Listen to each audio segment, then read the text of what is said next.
Hello दोस्तों, नमस्कार। स्वागत है एक बार फिर से आप सभी के अपने प्रिय चैनल पर। दोस्तों आपको बता दें जो अभी की सबसे बड़ी खबर आ रही है, जहां पर अडानी को लेकर पीएम मोदी जी पर झूठा आरोप लगाने वाले श्रीलंकाई अधिकारी की छुट्टी। जी हां, चेयरमैन पद से हटा दिया गया है। बहुत बड़ी खबर दोस्तों, बताएंगे हटाए जाने के बाद उस अधिकारी का क्या कहना था मोदी जी को लेकर। जी हाँ दोस्तों, साफ एकदम बयान पलट दिया गया है। और इसी बीच आपको बताएंगे दोस्तों, जहाँ यूक्रेन से जंग के बीच रशिया ने भारत को दी है सबसे बड़ी खुशखबरी। जी हां दोस्तों, अब चीन पाकिस्तान की बढ़ेगी चिंता। बताएंगे क्या है बड़ी खबर दोस्तों। और साथ में आपको बताएंगे जहां पर उइगर मुस्लिमों पर अत्याचार करने वाला चाइना अब भारत को दे रहा है ज्ञान। जी हां दोस्तों, पैगंबर विवाद में कूदा चीन, सभी धर्मों का हो सम्मान, दे रहा है भारत को इस बात का ज्ञान। जी हां दोस्तों, और इसी बीच बताएंगे जहां पर शहबाज शरीफ को भारतीय मुसलमान दिखाई दे रहे हैं, फिर पाकिस्तानी अहमदिया और हजारा के दर्द पर चुप क्यों है पाकिस्तान। बताएंगे दोस्तों क्या कहती है ये रिपोर्ट। और इसी बीच आपको हम बताएंगे जहां पर उत्तराखंड में आम आदमी पार्टी को एक बार फिर लगा है तगड़ा झटका। बताएंगे दोस्तों क्या है खबर। और साथ में बताएंगे जहां पर दो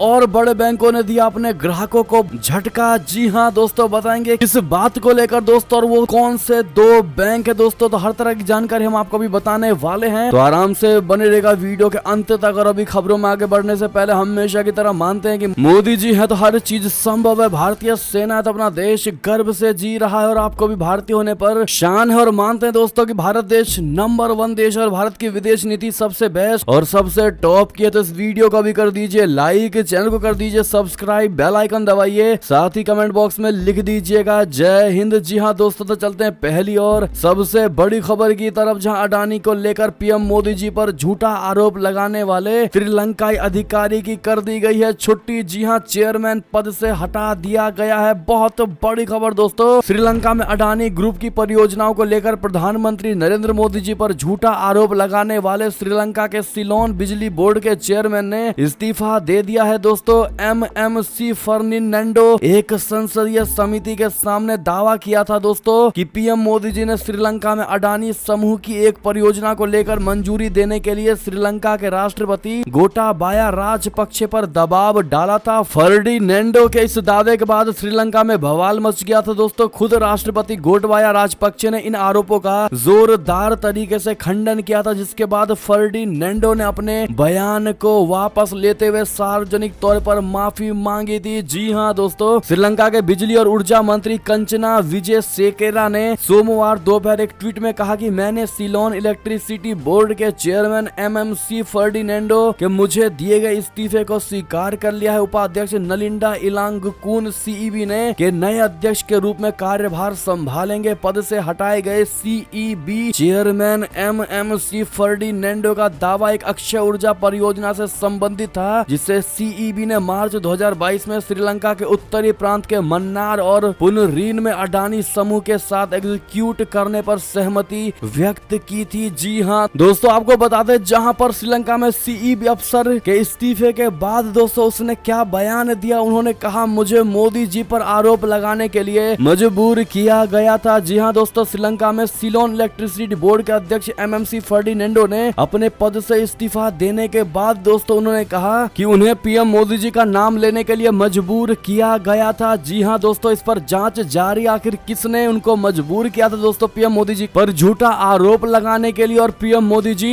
का झूठा नाम लेने के लिए। ऐसे में दोस्तों आप सभी की क्या राय होगी, लेकिन दोस्तों उनके इस्तीफे से ये साफ जाहिर होता है कि अपना भारत अब काफी ज्यादा मजबूत हो चुका है दोस्तों। मोदी जी पर झूठा आरोप लगाते ही उस बोर्ड के अध्यक्ष को दोस्तों इस्तीफा देना पड़ गया। ऐसे में आप लोग सबसे पहले दोस्तों भारत के प्रधानमंत्री नरेंद्र मोदी जी के नाम से झूठा आरोप लगाने के लिए दोस्तों उनको क्या सजा मिलनी चाहिए। बोर्ड के अध्यक्ष को दोस्तों जिन्होंने जबरदस्ती प्रधानमंत्री मोदी जी का नाम लिया दोस्तों, वो भी झूठे तरीके से। ऐसे में दोस्तों ये बताना मत भूलेगा। साथ में दोस्तों आप लोग मोदी जी के भारत को और अपने भारत को दोस्तों विदेश नीति के तौर पर सबसे मजबूत मानते हैं कि नहीं, बताइएगा जरूर। और वीडियो शेयर करना बिल्कुल मत भूलिएगा दोस्तों, आप सभी से रिक्वेस्ट है वीडियो शेयर करना मत भूलिएगा। व्हाट्सएप, फेसबुक, ट्विटर के जरिए चलते हैं एक और बड़ी खबर की तरफ दोस्तों, जहां यूक्रेन से जंग के बीच रूस ने भारत को दी सबसे बड़ी खुशखबरी। चीन पाकिस्तान की बढ़ेगी चिंता। जी हाँ दोस्तों, यूक्रेन यूक्रेन से युद्ध के बावजूद रशिया भारत को एयर डिफेंस मिसाइल सिस्टम यानी S-400 की डिलीवरी समय पर करेगा। रूस के राजदूत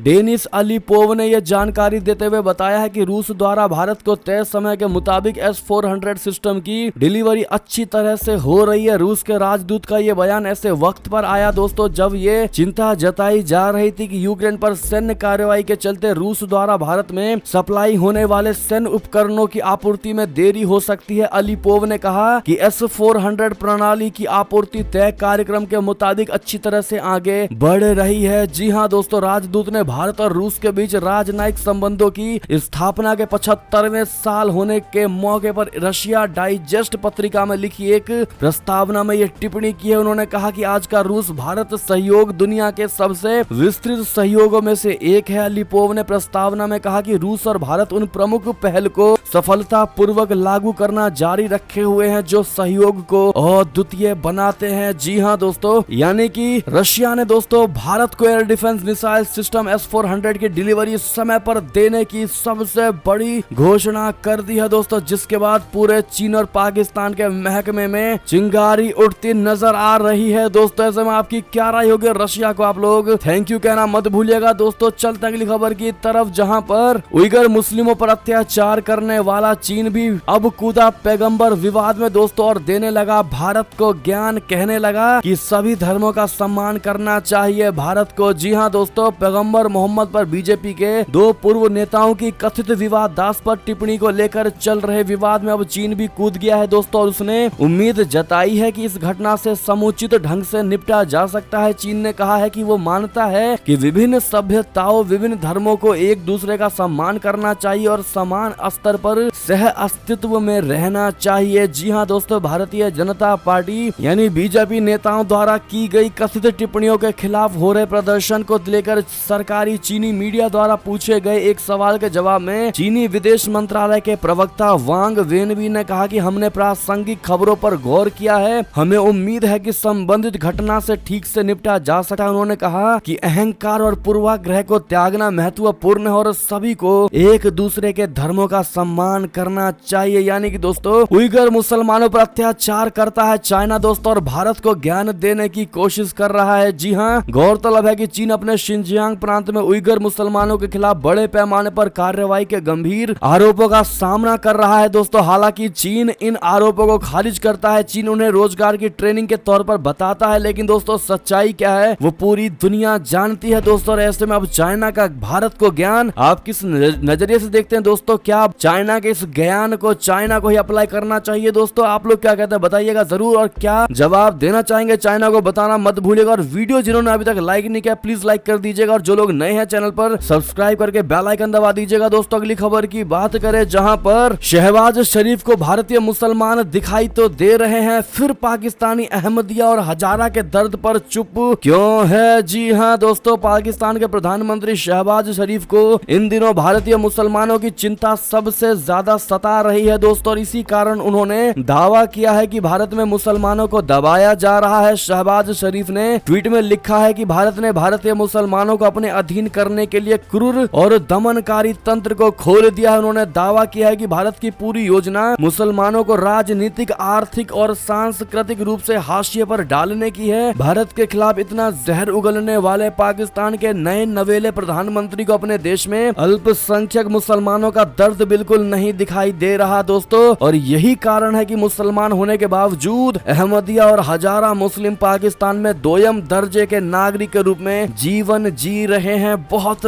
बड़ी खबर दोस्तों, आपको बता दें अहमदिया लोग पैगंबर मोहम्मद को इस्लाम का अंतिम पैगंबर नहीं मानते हैं और यही कारण है कि रूढ़िवादी मुसलमान और पाकिस्तान सरकार इन्हें मुसलमान होने का दर्जा नहीं देती है। पाकिस्तान का दावा है कि अहमदिया मुसलमान इस्लाम धर्म के मानने वालों को गुमराह कर रहे हैं और एक इस्लामिक देश में गैर इस्लामिक कृत्य पर अंकुश नहीं लगाया गया तो इस्लाम धर्म में पर विपरीत असर पड़ेगा। यानी कि दोस्तों खुद का आटा गीला पाकिस्तान का नजर आ रहा है, लेकिन भारत के मुसलमानों पर काफी ज्यादा नाराजगी जताता नजर आ रहा है पाकिस्तान और पाकिस्तान की सरकार। जी हाँ दोस्तों, लेकिन पाकिस्तान की सरकार अगर पाकिस्तान के नागरिकों पर फोकस करे तो शायद अच्छा खासा पाकिस्तान का विकास हो सके। जी हाँ दोस्तों, ऐसे में आप लोग शहबाज शरीफ को क्या नसीहत देना चाहेंगे कमेंट में लिखकर जरूर बताइएगा दोस्तों। देखते हैं क्या कहती है हमारी भारत की जनता। अगली खबर की बात करें जहां पर भारत के पास अगले 5 से 6 साल में होगी खुद की हाइपरसोनिक मिसाइल, रफ्तार रहेगी ध्वनि से 5 गुना तेज। जी हाँ दोस्तों, सही सुना आपने। चीन और पाकिस्तान का भारत के साथ लंबे वक्त से विवाद चल रहा है। इस वजह से भारत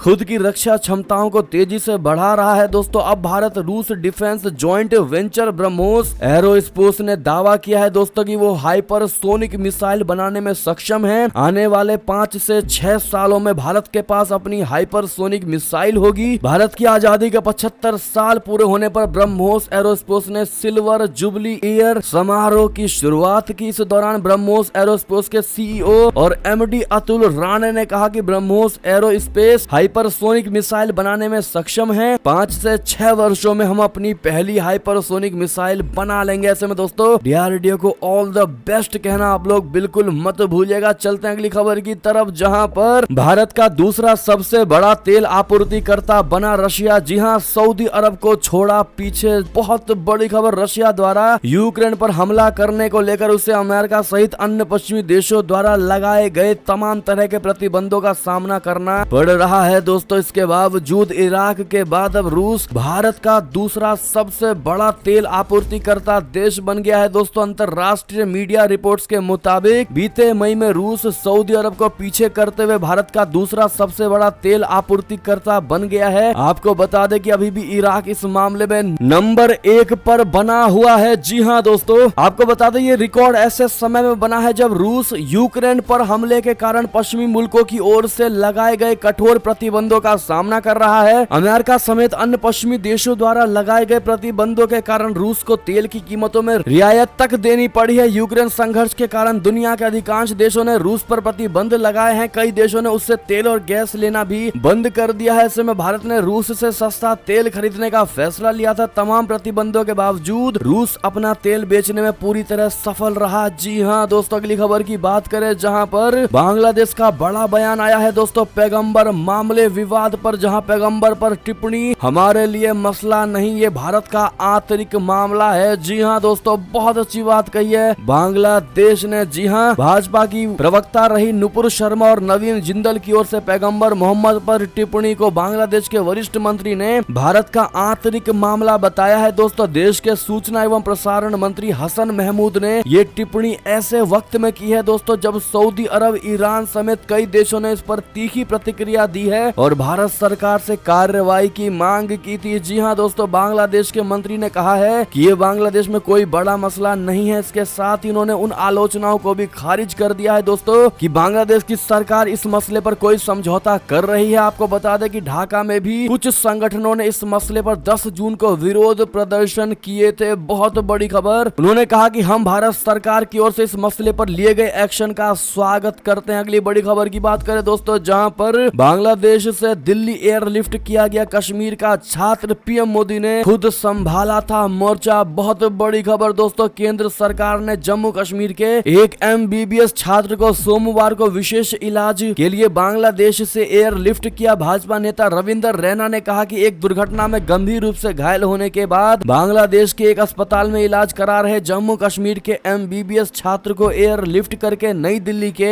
एम्स अस्पताल में भर्ती कराया गया है। यहाँ के राजौरी जिले के रहने वाले शोएब लोन ढाका के बारिंद मेडिकल कॉलेज में एमबीबीएस फाइनल ईयर के छात्र हैं। दोस्तों, शोएब का 3 जून को कॉलेज के अपने 2 दोस्तों के साथ एक्सीडेंट हो गया था। ऐसे में दोस्तों हादसे में एक दोस्त की मौत हो गई और शोएब समेत 2 अन्य गंभीर रूप से घायल हो गए थे। ऐसे में मोदी जी ने खुद दोस्तों मोर्चा संभाला और उसको बांग्लादेश से दिल्ली के एम्स अस्पताल में रेफर किया गया। ऐसे में दोस्तों मोदी जी के इस गुड वर्क के लिए दोस्तों उनको थैंक यू जरूर कह दीजिएगा और लॉन्ग लिव मोदी कहना आप लोग बिल्कुल मत भूलिएगा दोस्तों। कमेंट में भारी मात्रा में लॉन्ग लिव मोदी जी कह दीजिएगा ताकि आपकी ब्लेसिंग्स दोस्तों मोदी जी की उम्र को और लंबी कर देंगी। चलते अगली खबर की तरफ, जहां यूक्रेन का ये इलाका बना जंग का टर्निंग पॉइंट। अगर रसिया हारा दोस्तों तो मच जाएगी उथल पुथल। बता दें यूक्रेन और रूस के बीच जंग को कुछ दिन बाद 4 महीने हो जाएंगे। अब तक की लड़ाई में न जाने कितने निर्दोष नागरिकों और बच्चों ने जान गंवाई है। दोनों तरफ के हजारों जवानों की भी मौत हो गई है। इस बीच यूक्रेन के राष्ट्रपति वोलोडिमिर जेलेंस्की ने कहा कि रूस जून के आखिरी तक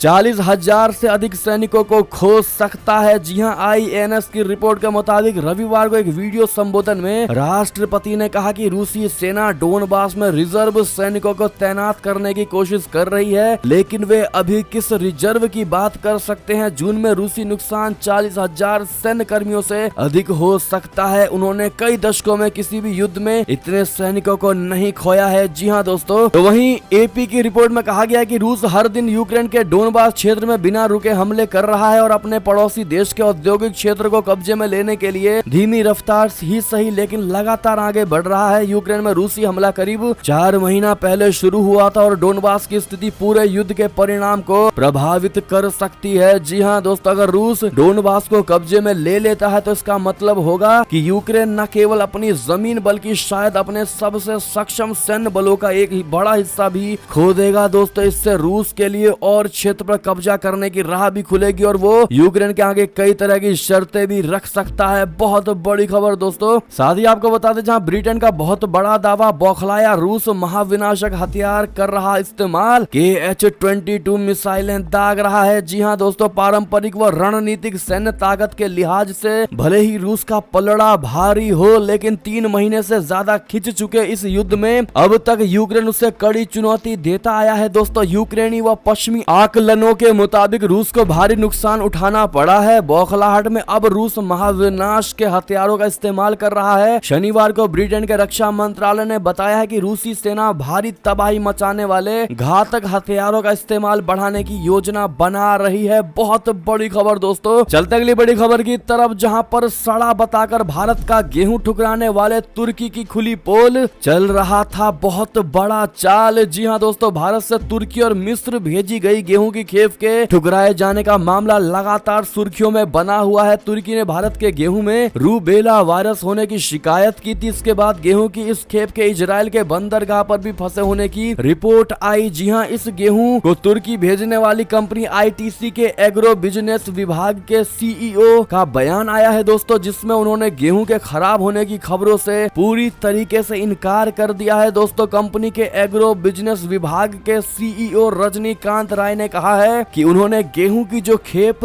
तुर्की भेजी थी दोस्तों, वो क्वालिटी के मानकों पर खरी उतरी है। उन्होंने एक इंटरव्यू के दौरान कहा कि 55,000 टन गेहूं की ये खेप डच की एक कंपनी ETG कमोडिटीज को बेची गई थी। दोस्तों, इस डच कंपनी ने गेहूं के क्वालिटी टेस्ट के लिए एक स्विस कंपनी SGS को भी चुना था। बहुत बड़ी खबर दोस्तों। राय ने कहा कि ITC ने क्वालिटी गेहूं की डिलीवरी की थी दोस्तों। इस खेप को मई के मध्य में रवाना भी किया गया था। हमें पता बाद में चला कि ETG ने ये खेप तुर्की के एक खरीदार को बेच दी थी। मई के आखिर में पता चला कि तुर्की ने इस खेप को ठुकरा दिया। ITC और ETG दोनों को इस डील के लिए भुगतान किया जा चुका है। जी हाँ दोस्तों, उन्होंने आगे कहा कि लेकिन ना ही हमें और ना ही ETG को गेहूं की खेप ठुकराए जाने के कारणों का पता चला। गेहूं में रूबेला वायरस होने, गेहूं में प्रोटीन की मात्रा कम होने या फिर तुर्की या मिस्र द्वारा इसे ठुकराए जाने की खबरें सिर्फ और सिर्फ अफवाह है। यानी कि दोस्तों, तुर्की ने भारत के साथ बहुत बड़ा गेम खेलने की कोशिश की दोस्तों, जबकि उसमें कोई भी रूबेला वायरस नहीं था। यानी कि रूबेला वायरस का हवाला देकर दोस्तों भारत के गेहूं को ठुकरा देना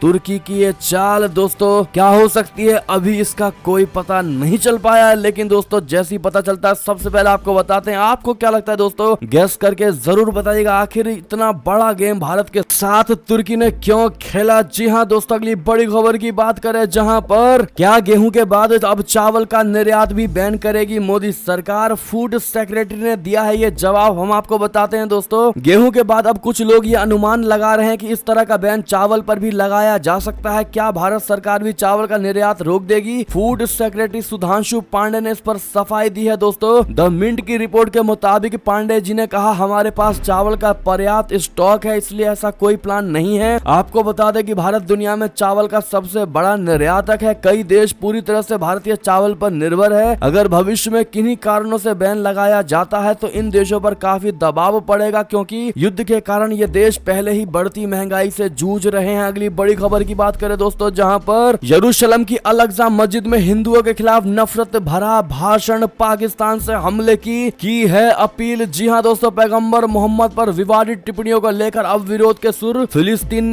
से सुनाई दे रहे हैं दोस्तों। बीजेपी नेताओं की पैगंबर मोहम्मद पर टिप्पणियों के विरोध में यरूशलेम की अल-अक्सा मस्जिद मस्जिद पर 10 जून को हिंदू विरोधी रैली का आयोजन किया गया। दोस्तों the middle east media research institute की रिपोर्ट के मुताबिक अल-अक़सा मस्जिद में रैली के दौरान फिलिस्तीन के इस्लामिक स्कॉलर निधाल सियाम ने गायों की पूजा करने वाले हिंदुओं के खिलाफ जिहाद शुरू करने का आह्वान किया। जी हाँ दोस्तों, उन्होंने भारत के पड़ोसी देश पाकिस्तान का जिक्र करते हुए कहा कि पाकिस्तान के पास हिंदुओं को सबक सिखाने के लिए सक्षम सेना है। इस्लामिक स्कॉलर निधाल सियाम ने कहा कि हम अल-अक़सा मस्जिद से मुस्लिमों की सेनाओं को संबोधित कर रहे हैं। मिस्र, तुर्की, जॉर्डन और सभी मुस्लिम देशों में हम कहते हैं, आखिर तुम कहाँ हो? क्या ये तुम्हारे धर्म और पैगंबर मोहम्मद का समर्थन करने का सही समय नहीं है? क्या ये सही समय नहीं है कि आप अपने देशों को आजाद कराएं? पाकिस्तान के लोगों, आपकी हिंदुओं का मुकाबला करने में अन्य किसी की तुलना में अधिक जिम्मेदारी है। यानी कि दोस्तों कुल मिलाकर पाकिस्तान को भड़काने की कोशिश की गई है दोस्तों भारतीय हिंदुओं के खिलाफ और कहीं के भी हिंदुओं के खिलाफ दोस्तों। लेकिन खैर पाकिस्तान की इतनी भी ज्यादा दोस्तों हिम्मत नहीं कि वो भारत पर उंगली भी उठा सके।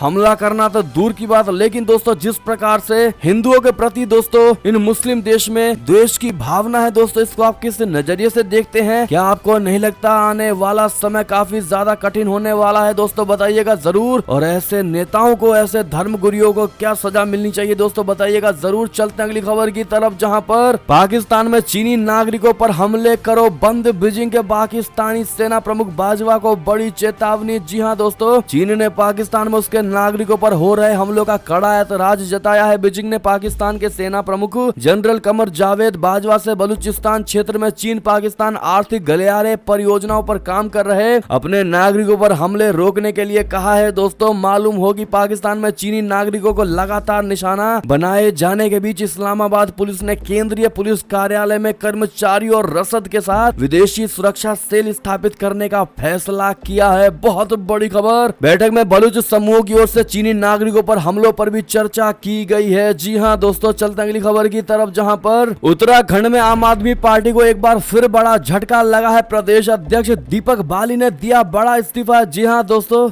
उत्तराखंड में आम आदमी पार्टी को महज एक महीने से भी कम समय में एक बार फिर तगड़ा झटका लगा है। आपके प्रदेश अध्यक्ष दीपक बाली ने सोमवार रात अचानक अपने पद और पार्टी की सदस्यता से इस्तीफा दे दिया है। दोस्तों जानकारी के अनुसार आपके पिछले महीने कर्नल यानी आम आदमी पार्टी के पिछले महीने कर्नल अजय कोटियाल द्वारा इस्तीफा देने के दीपक बाली को प्रदेश अध्यक्ष बनाया था। दोस्तों महज एक महीने से भी कम समय के अंदर बाली ने इस तरह इस्तीफा देकर सबको चौंका दिया है। अपने इस्तीफे में बाली ने आम आदमी पार्टी की कार्य प्रणाली के साथ चलने में असहजता व्यक्त की है। जी हाँ दोस्तों, आप ये लेटर भी देख पा रहे होंगे दोस्तों इस्तीफा देने का। ऐसे में आपकी क्या राय होगी दोस्तों? क्यों कोई भी नेता आम आदमी पार्टी में नहीं टिकना चाहता दोस्तों? इसके पीछे सबसे बड़ी वजह आप क्या बताना चाहेंगे? कमेंट करके जरूर बताइएगा। चलते हैं अगली बड़ी खबर की तरफ, जहां पर पुलिस की धक्का मुक्की में चिदम्बरम और प्रमोद तिवारी की पसली में बड़ा फ्रैक्चर, सुरजेवाला का मोदी सरकार पर हमला। जी हाँ दोस्तों, कांग्रेस पार्टी ने कथित धन शोधन के मामले में राहुल गांधी की प्रवर्तन निदेशालय यानी ईडी के समक्ष पेशी को लेकर सोमवार को केंद्र सरकार पर तीखा प्रहार किया और आरोप लगाया कि उसने जांच एजेंसियों का दुरुपयोग करके देश में आतंक फैला दिया है। कांग्रेसी नेता व राज्यसभा सांसद रणदीप सिंह सुरजेवाला ने ट्वीट करते हुए दावा किया है कि पूर्व गृह मंत्री चिदम्बरम के साथ पुलिस ने धक्का मुक्की की जिससे उन्हें चोटें आई हैं। जी हाँ दोस्तों, सुरजेवाला ने लिखा कि मोदी सरकार बर्बरता की हद पार कर गई। पूर्व गृह मंत्री श्री पी चिदम्बरम के साथ पुलिस की धक्का मुक्की हुई। चश्मा जमीन पर फेंका, उनकी बाई पसलियों में हेयर लाइन फ्रैक्चर है। सांसद प्रमोद तिवारी को सड़क पर फेंका गया, सिर में चोट और फसली में फ्रैक्चर है। क्या ये प्रजातंत्र? यानी कि दोस्तों एक तरीके से बौखलाती नजर आ रही है दोस्तों कांग्रेस पार्टी और इस तरह के बयान दे रही है। आप क्या कहते हैं दोस्तों? कमेंट करके जरूर बताइएगा। जिस प्रकार से ईडी दोस्तों कांग्रेस पार्टी के अध्यक्षों से, सोनिया गांधी से, राहुल गांधी से पूछताछ कर रही है दोस्तों, इसको आप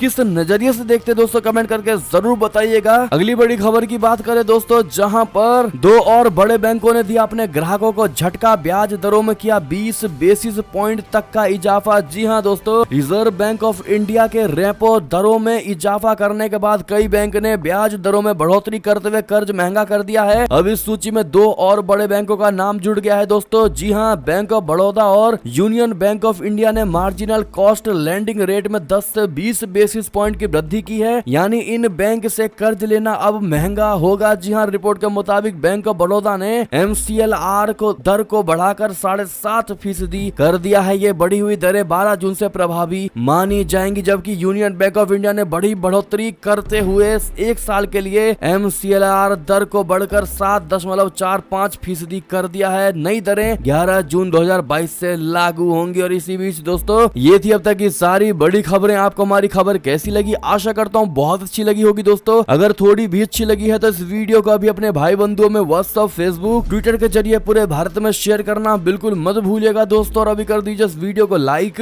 चैनल को कर दीजिए सब्सक्राइब, बेल आइकन दबाइए, साथ ही कमेंट बॉक्स में लिख दीजिएगा जय हिंद जय भारत। तो मिलते हैं आप अगली बड़ी खबर में दोस्तों, तब तक अपना ख्याल रखिएगा। आप सभी का बहुत बहुत धन्यवाद साथ देने के लिए, साथ बने रहने के लिए। और खबरों का सिलसिला लगातार हमारे चैनल पर जारी है दोस्तों, तो अपडेट रहना बिल्कुल मत भूलिएगा। अगली बड़ी खबर का इंतजार करिएगा। हम मिलते हैं आप अगली बड़ी खबर में, तब तक के लिए आप सभी का बहुत बहुत धन्यवाद दोस्तों, साथ देने के लिए, साथ बने रहने के लिए। और खबरों का सिलसिला लगातार हमारे चैनल पर जारी है, तो अपडेट रहना बिल्कुल मत भूलिएगा दोस्तों। अगली बड़ी खबर का इंतजार करिएगा। हम मिलते हैं आप अगली बड़ी खबर में, तब तक के लिए आप सभी का बहुत बहुत धन्यवाद। जय हिंद जय भारत, जय श्री राम, वंदे मातरम, हर हर महादेव।